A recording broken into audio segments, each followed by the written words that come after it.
মার্শাদ আবার এসে আদিরার সাথে বসে। আদিরাকে জিজ্ঞেস করে, তুমি ছবি তুলবে না? চলো তুলে দিই। আদিরা আকাশের দিকে তাকিয়ে মুগ্ধ কণ্ঠে বলে, মানুষের চোখ সবচেয়ে সুন্দর ক্যামেরা।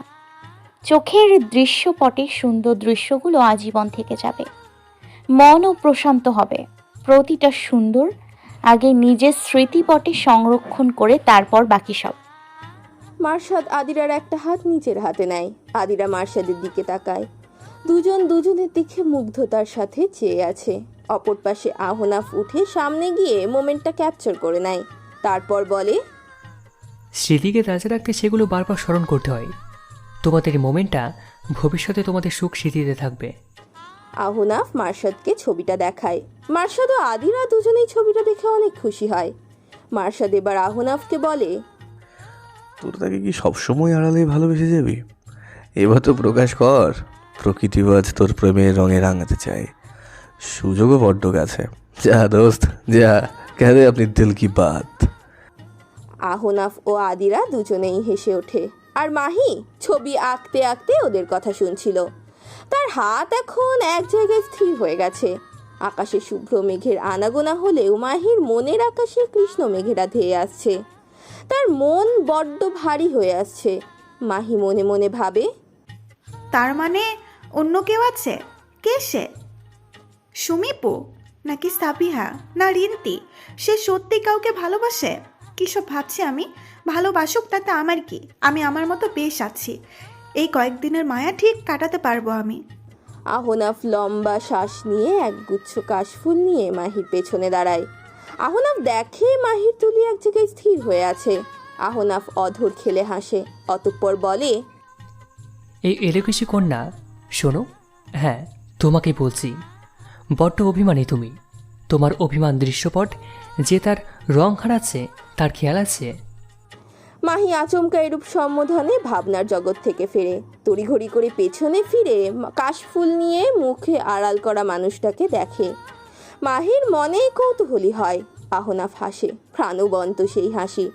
মাহির হৃদয় যেন তার নিজের অবাধ্য হয়ে যাচ্ছে বড্ড। এত জোরে বিট করা কি দরকার তার? আহনাফ মাহির হাতটা নিজের বুকের বাম পাশে রাখে। মাহি হতবাক হয়ে চোখ বড় বড় করে তাকিয়ে আছে। আহনাফ বলে, তোমার প্রতি প্রথম মুগ্ধতা কোনো এক শরতে, আমার জীবনের শরৎসূচি হয়ে তোমার আগমন। একগুচ্ছ কাশফুল হাতে, লম্বা চুলে দুই ঝুঁটি কড়া রঙে মাখামাখি এক কিশোরীকে যখন দৌড়ে আসতে দেখছিলাম, তখন মুগ্ধ হয়েছিলাম প্রথমবার।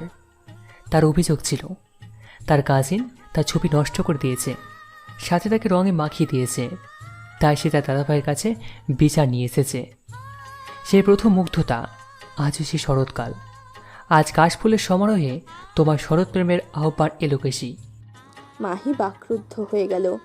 6 বছর আগে ভুল করে দাভাইয়ের রুমে কে আছে না দেখে কাঁদতে কাঁদতে হাজির হওয়ার পর আহনাফকে দেখে খুব লজ্জা পেয়েছিল সে। আজ সেই দিনটা স্মৃতিতে ভেসে উঠল তার। তাহলে এই লোকটা তাকে ভালোবাসে? মাহি নিজের ভাবনায় নিজেই শিউরে উঠল।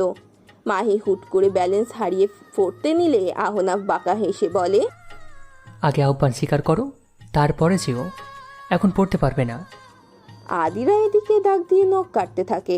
মার্শাদ আস্তে করে বলে, ভিপি সাহেব, আপনার কি মনে হয় আপনার বোন ফুল নেবে নাকি রিজেক্ট করবে?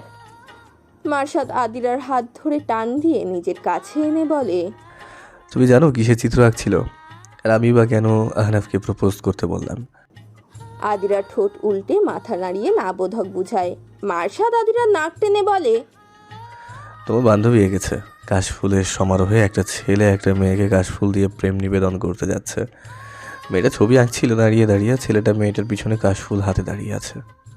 আদিরা অবাক হয়ে প্রশ্ন করে, আপনি কেমন ভাই যে নিজের বন্ধুকে সাহায্য করছেন আপনার বোনকে প্রপোজ করতে? মার্শাদ বলে, আমার বোন আমার বন্ধুর সাথে ভালো থাকবে। আহনাফ ও আমার বন্ধুত্বটা অনেক গভীর, তাই ওর কাছে কোনো কিছু যেমন আমি লুকোতে পারি না, তেমন ও নিজেও পারে না। তবে হাদারামটা ভেবেছিল সে এতগুলো বছর আমার থেকে নিজের ফিলিংস লুকিয়ে গেছে, কিন্তু না।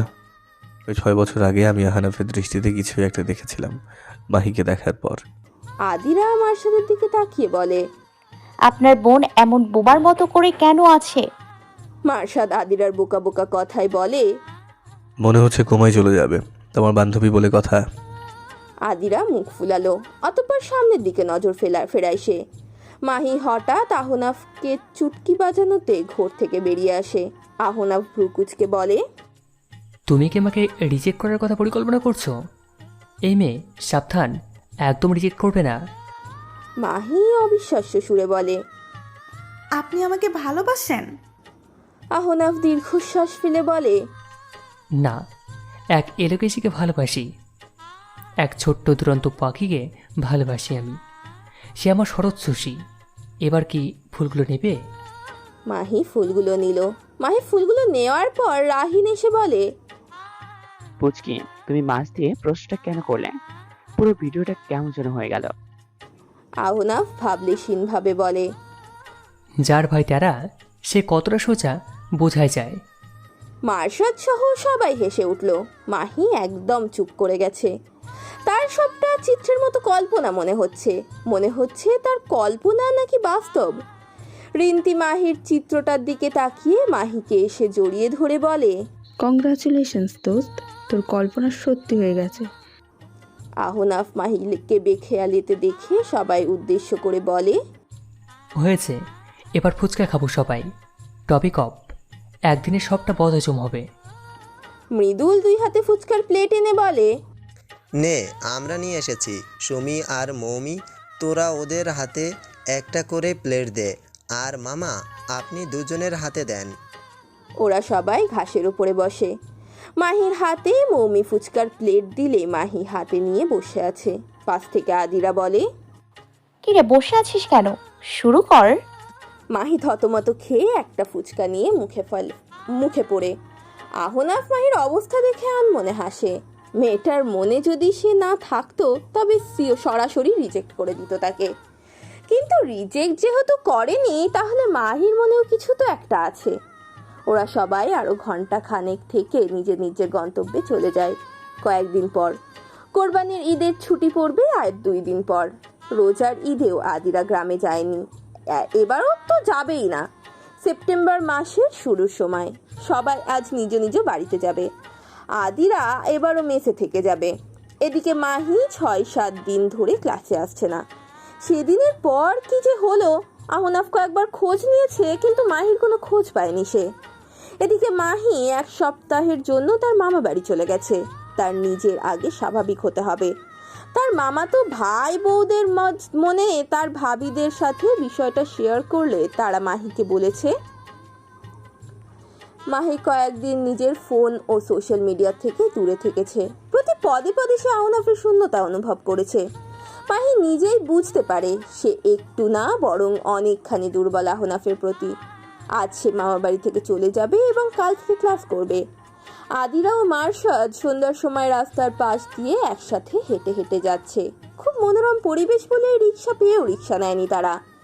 আদিরা মার্শাদকে প্রশ্ন করে, আজ আপনি আপনার বাড়িতে থাকলে জানতে পারতেন মাহি কোথায় গেছে। আর কতদিন রাগ করে থাকবেন? আমার তো বারবার নিজের বাড়ি যেতে মন চায়, শুধু পারি না বলে। মার্শাদ দীর্ঘশ্বাস ফেলে বলে, দাদিরা তো বলা কিভাবে উপেক্ষা করে আছি জানো? দাদি ও মাহি কম তো বলে না, কিন্তু মিসেস মনিকা বারবার ওনার ব্যবহারগুলোর সাথে আপিলির সাথে যে ব্যবহার করেছে তা ভুলতে পারি না। উনি আমাকে ও আপিলিকে আপন ভাবতেই পারলো না কখনো। জানি না কখনো ফিরতে পারবো কি না। ওই বাড়িতেই তো আমার মায়ের সাথে আমার শেষ স্মৃতি আছে। যার মা নেই তার সব থেকেও নেই। বাবা তার দায়িত্ব পালন করে গেছে, কিন্তু মায়ের মৃত্যুতে সেও নিজের ভাবনায় মুশকুল থাকে। দাদি বলেছিল মায়ের সাথে বাবার পরিচয়ের আগে নাকি বাবা ভবঘুরে টাইপ ছিল। পড়ালেখাটা মন দিয়ে করতো, কিন্তু আর কোনো কিছুতেই তার মন থাকতো না। এখন আবার সেরকম হয়ে গেছে। আপিলি বেঁচে থাকলেও হয়তো আজ আমি ও বাড়িতে থাকতাম। আদিরার কাছে প্রতিটা শব্দ দীর্ঘশ্বাস লাগে। সে মার্শাদের হাত ধরে হাঁটতে থাকে। মার্শাদ মলিন হাসে। দুঃখের সময় যদি কেউ হাত ধরে, সেই হাত হয় বিশ্বস্ত। সুখ চিরস্থায়ী নয়, দুঃখ ও সুখ একে অপরের পরিপূরক।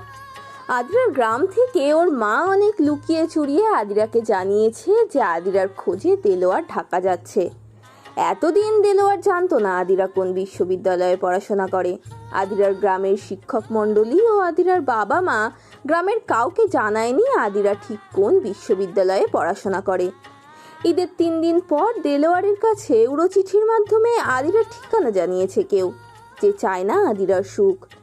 দেলোয়ার খবর পাওয়া মাত্র আদিরাদের বাড়িতে এসে আদিরার বাবা মাকে শাসিয়ে গিয়েছে, তাদের থেকে ফোনটাও কেড়ে নিয়েছে। আদিরার মা সন্ধ্যের সময় আদিরার স্কুলের শিক্ষকের বাড়িতে আদিরার ছোট ভাই আহাদকে বাড়ির পেছনের ক্ষেত পেরিয়ে পাঠিয়ে ফোন করিয়ে আদিরাকে জানায়। খবরটা জানার পর আদিরা কি করবে ভেবে পাচ্ছে না।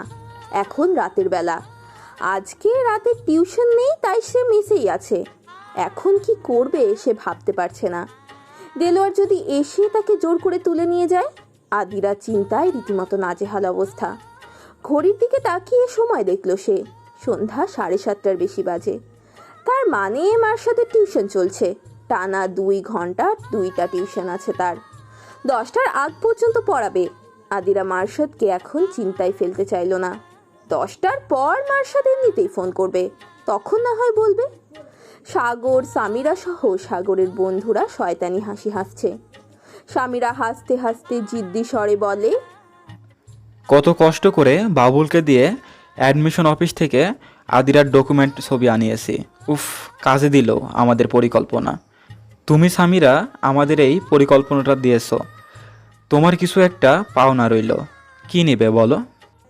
নিলয় ওদের সাথে বসে সবটাই শুনছে।